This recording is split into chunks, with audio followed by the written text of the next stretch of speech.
আদাবাৰীৰ পদপথ সেতু উন্মোচন কৰিছে মুখ্যমন্ত্ৰী ডক্টৰ হিমন্ত বিশ্ব শৰ্মাই। পোনপটীয়া সম্প্ৰচাৰযোগে দৃশ্য আমি আপোনালোকক দেখুৱাইছোঁ। চৰকাৰৰ 100 দিনৰ পিছত এয়া শুভ কামৰ শুভাৰম্ভণি কৰিছে মুখ্যমন্ত্ৰী ডক্টৰ হিমন্ত বিশ্ব শৰ্মাই। আদাবাৰীৰ পৰা পোনপটীয়া সম্প্ৰচাৰযোগে আমি দৃশ্য আপোনালোকক দেখুৱাইছোঁ। ফ্লাইঅভাৰ মুকলি কৰিছে মুখ্যমন্ত্ৰী ডক্টৰ হিমন্ত বিশ্ব শৰ্মাই।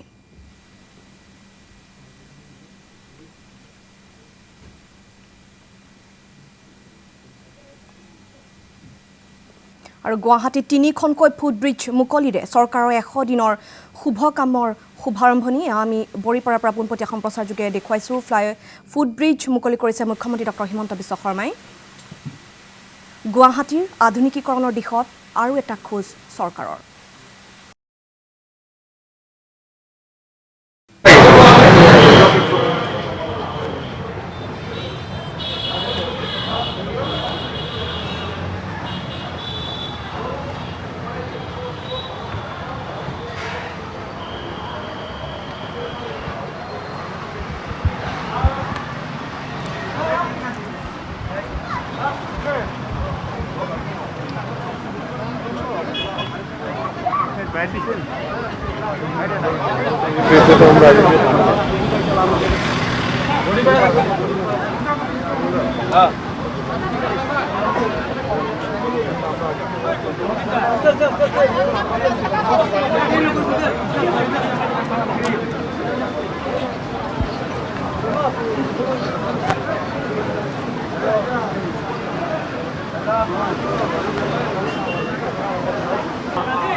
আৰু এই পোনপটীয়া সম্প্ৰচাৰযোগে আমি দৃশ্য আপোনালোকক দেখুৱাইছোঁ। গুৱাহাটীৰ পথ যোগাযোগৰ উন্নয়নৰ বাবে আৰু ট্ৰেফিক সমস্যা সমাধানৰ বাবে যুদ্ধকালীন তৎপৰতাৰে গড়কাপ্তানি বিভাগে বিভিন্ন স্থানত ফ্লাইঅভাৰ আৰু ফুটব্ৰিজ নিৰ্মাণৰ কাম হাতত লৈছে। আৰু আজি 3খনকৈ ফুটব্ৰিজ মুকলি কৰে মুখ্যমন্ত্ৰী ডক্টৰ হিমন্ত বিশ্ব শৰ্মাই। আৰু এয়া আমি দৃশ্য আপোনালোকক দেখুৱাইছোঁ। ফুটব্ৰিজ মুকলি কৰিছে মুখ্যমন্ত্ৰী ডক্টৰ হিমন্ত বিশ্ব শৰ্মাই। গুৱাহাটীৰ আধুনিকীকৰণৰ দিশত আৰু এটা খোজ চৰকাৰৰ 100টা দিন সম্পূৰ্ণ আৰু 100টা দিনত গুৱাহাটীবাসীলৈ এই উপহাৰ দিছে। আদাবাৰী বৰিপাৰা শুক্ৰেশ্বৰৰ নতুন ফুটব্ৰিজ উদ্বোধন মুখ্যমন্ত্ৰী ডক্টৰ হিমন্ত বিশ্ব শৰ্মাৰ।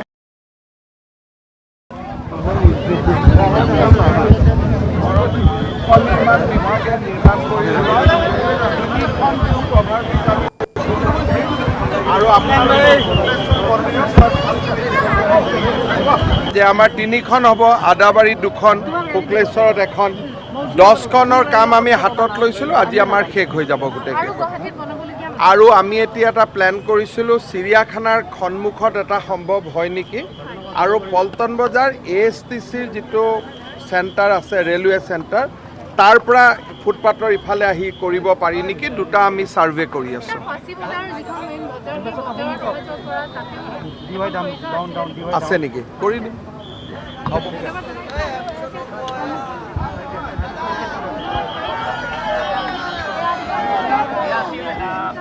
মুখ্যমন্ত্ৰী ডক্টৰ হিমন্ত বিশ্ব আৰু সকলোৰ সৈতে তেওঁ কথা বিনিময় কৰা দৃশ্য আমি দেখুৱাইছোঁ। আৰু এই পোনপটীয়া সম্প্ৰচাৰযোগে আমি দৃশ্য আপোনালোকক দেখুৱাইছোঁ। হিমন্ত বিশ্ব শৰ্মাৰ চৰকাৰৰ 100টা দিন আৰু এই 100টা দিন সম্পূৰ্ণ হোৱাৰ পিছতে দেখিবলৈ পোৱা গৈছে কেইবাটাও উপহাৰ অসমবাসীলৈ, গুৱাহাটীবাসীলৈ কেইবাটাও উপহাৰ হিমন্ত বিশ্ব শৰ্মা নেতৃত্বাধীন চৰকাৰৰ। আমি ইতিমধ্যে উল্লেখ কৰিছোঁ আজি গুৱাহাটীত 3খনকৈ ফুটব্ৰিজ মুকলি কৰিছে মুখ্যমন্ত্ৰী ডক্টৰ হিমন্ত বিশ্ব শৰ্মাই। আৰু এই পোনপটীয়া সম্প্ৰচাৰযোগে আমি দৃশ্য দেখুৱাইছোঁ। বৰিপাৰা ফুটব্ৰিজ মুকলি কৰিছে মুখ্যমন্ত্ৰী ডক্টৰ হিমন্ত বিশ্ব শৰ্মাই। ইয়াৰ পিছতে আদাবাৰীৰ ফুটব্ৰিজ মুকলি কৰিব আৰু তাৰ পিছতে শুক্ৰেশ্বৰ ঘাটৰ ফুটব্ৰিজ মুকলি কৰিব মুখ্যমন্ত্ৰী ডক্টৰ হিমন্ত বিশ্ব শৰ্মাই। পোনপটীয়া সম্প্ৰচাৰযোগে এই দৃশ্য আমি দেখুৱাইছোঁ।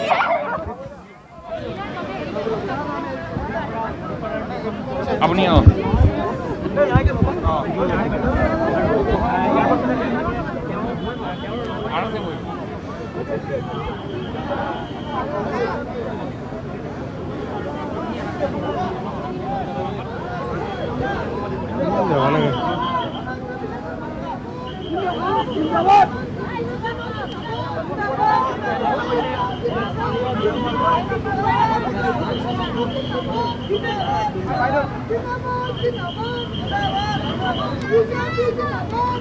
গুৱাহাটীৰ আধুনিকীকৰণৰ দিশত আৰু এটা খোজ চৰকাৰৰ 100টা দিন সম্পূৰ্ণ আৰু 100টা দিনত গুৱাহাটীবাসীলৈ এই উপহাৰ মুখ্যমন্ত্ৰী ডক্টৰ হিমন্ত বিশ্ব শৰ্মাৰ।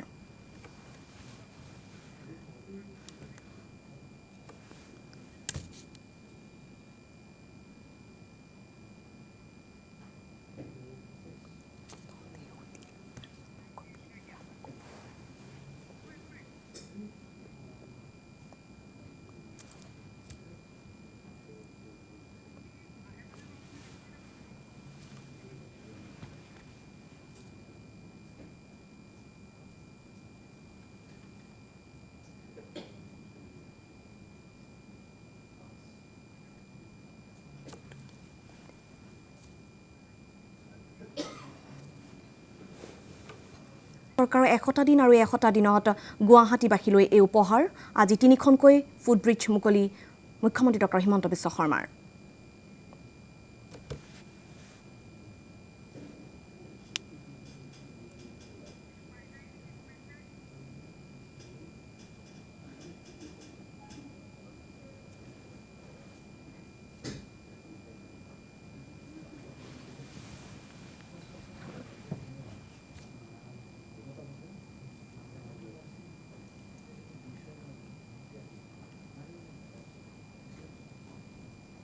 যান-জঁটৰ সমস্যা ট্ৰেফিক সমস্যা সমাধানৰ বাবে এই চৰকাৰে পদক্ষেপ লৈছিল আৰু চৰকাৰৰ 100টা দিনৰ সম্পূৰ্ণ হোৱাৰ উপলক্ষে এই উপহাৰ গুৱাহাটীবাসীলৈ 3খনকৈ ফুট অভাৰব্ৰিজ মুকলি কৰিছে মুখ্যমন্ত্ৰী ডক্টৰ হিমন্ত বিশ্ব শৰ্মাই আদাবাৰীৰ পিছত বৰিপাৰাত ফুট অভাৰব্ৰিজ মুকলি কৰিছে মুখ্যমন্ত্ৰী ডক্টৰ হিমন্ত বিশ্ব শৰ্মাই আৰু তাৰ পিছতে শুক্ৰেশ্বৰৰ ফুটব্ৰিজ মুকলি কৰিব মুখ্যমন্ত্ৰী ডক্টৰ হিমন্ত বিশ্ব শৰ্মাই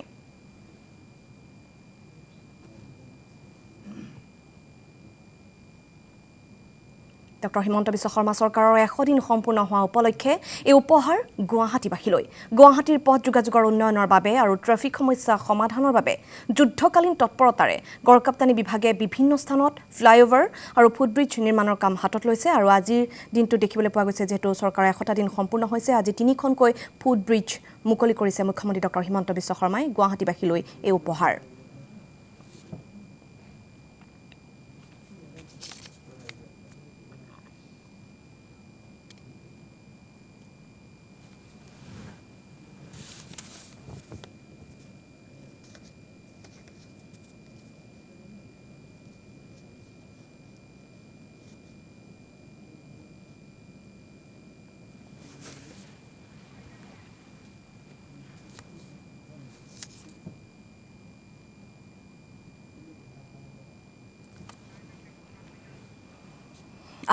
আদাবাৰী বৰিপাৰা আৰু শুক্ৰেশ্বৰৰ নতুন ফুট অভাৰব্ৰিজ আৰু ইতিমধ্যে আমি জনাইছোঁ আদাবাৰীৰ ফুটব্ৰিজ মুকলি কৰাৰ পিছতে বৰিপাৰাৰ ফুটব্ৰিজ মুকলি অনুষ্ঠানত অংশ লৈছে মুখ্যমন্ত্ৰী ডক্টৰ হিমন্ত বিশ্ব শৰ্মাই আৰু তাৰ পিছতে শুক্ৰেশ্বৰ ফুটব্ৰিজ মুকলি কৰিব মুখ্যমন্ত্ৰীগৰাকীয়ে হিমন্ত বিশ্ব শৰ্মাৰ চৰকাৰৰ 100টা দিন সম্পূৰ্ণ আৰু 100টা দিন সম্পূৰ্ণ হোৱা উপলক্ষে অসমবাসীলৈ কেইবাটাও উপহাৰ গুৱাহাটীবাসীলৈ কেইবাটাও উপহাৰ মুখ্যমন্ত্ৰীগৰাকীৰ এই দৃশ্য আমি দেখুৱাইছোঁ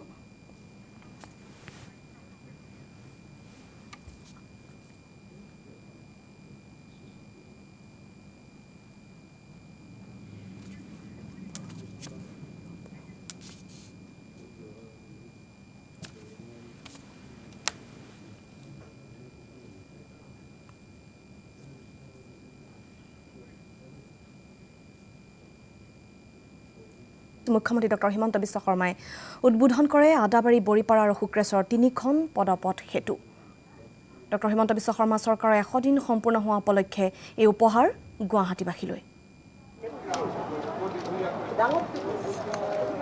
গুৱাহাটীৰ পথ যোগাযোগৰ উন্নয়নৰ বাবে আৰু ট্ৰেফিক সমস্যা সমাধানৰ বাবে যুদ্ধকালীন তৎপৰতাৰে গড়কাপ্তানি বিভাগে বিভিন্ন স্থানত ফ্লাইঅভাৰ আৰু ফুটব্ৰিজ নিৰ্মাণৰ কাম হাতত লৈছে অসমৰ মুখ্যমন্ত্ৰী ডক্টৰ হিমন্ত বিশ্ব শৰ্মা ডাঙৰীয়া মাননীয় আমাৰ জিডিডিৰ মন্ত্ৰী শ্ৰীযুত অশোক সিংঘল ডাঙৰীয়া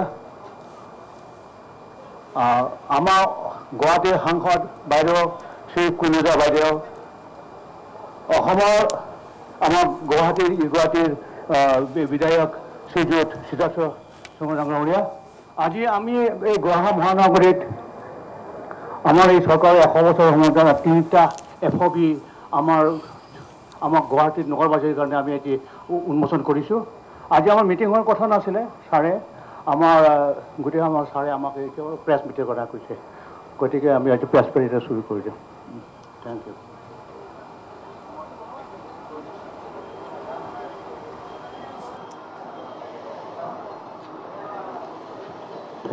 আমাৰ সন্মানৰ ৰাইজসকল বিশেষকৈ আই মাতৃ আৰু যুৱক যুৱতী বন্ধু বান্ধৱীসকল আজি আমি ইয়াতে সভা কৰিম বুলি ভবা নাই মাত্ৰ অশোক সিংঘাল ডাঙৰীয়া কৈনুজা বাইদেউ আৰু সিদ্ধাৰ্থ ভট্টাচাৰ্য ডাঙৰীয়া আমি সকলোৱে লগ হৈ আজি গুৱাহাটীত 3খন ফুট অভাৰব্ৰিজ আমি ৰাইজৰ বাবে অৰ্পণ কৰিলোঁ আপোনালোকে জানে যে আজিৰ দিনটোত আমাৰ চৰকাৰখনৰ 100 দিন হ'ল আৰু এই 100 দিন হোৱাৰ মুহূৰ্তত আমি গুৱাহাটীবাসী ৰাইজৰ বাবে কিছু কাম কৰাৰ চেষ্টা কৰিছিলোঁ আৰু আজি আমি 3খন ফুট অভাৰব্ৰিজ ৰাইজৰ সুবিধাৰ কাৰণে মুকলি কৰি দিছোঁ।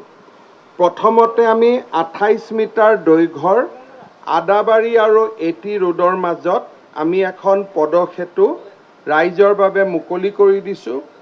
2020 চনৰ 23 ফেব্ৰুৱাৰীত এই কাম আমি আৰম্ভ কৰিছিলোঁ আৰু 2021 চনৰ 30 জুলাইত আমি ইয়াক সমাপ্ত কৰোঁ। মানে আপোনালোকে যদি চাই যে এবছৰ 2 মাহ 3 মাহত এই কাম আমি শেষ কৰিছোঁ। তাৰপিছত আমি বৰিপাৰা আৰু এটি ৰোডৰ মাজত এখন আমি আৰু পদসেতু নিৰ্মাণ কৰিছিলোঁ।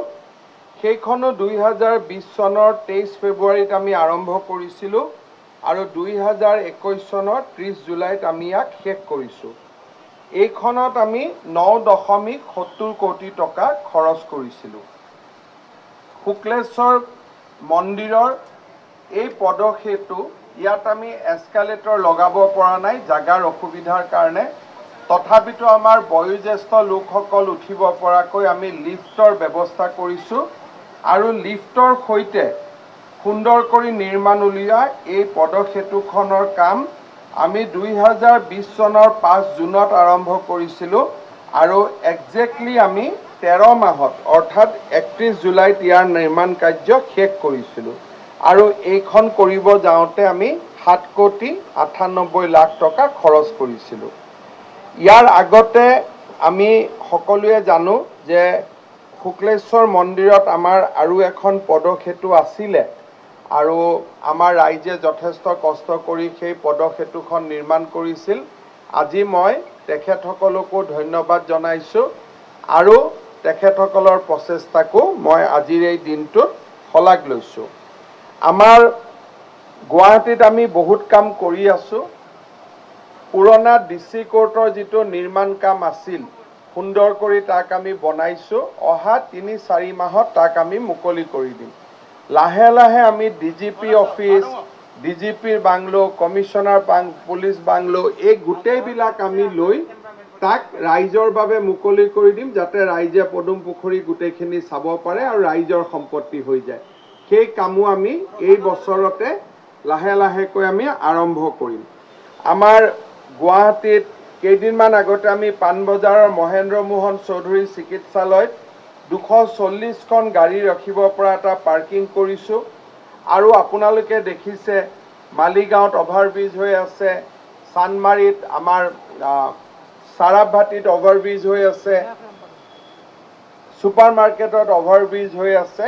এইবিলাকৰ কামো আমি অহা এবছৰৰ ভিতৰত 1.5 বছৰৰ ভিতৰত কোনোবাখন আৰু তাতকৈ আগত আমি শেষ কৰিম। ইয়াৰ লগত গুৱাহাটীৰ কাৰণে আমি বহুত কাম হাতত লৈছোঁ।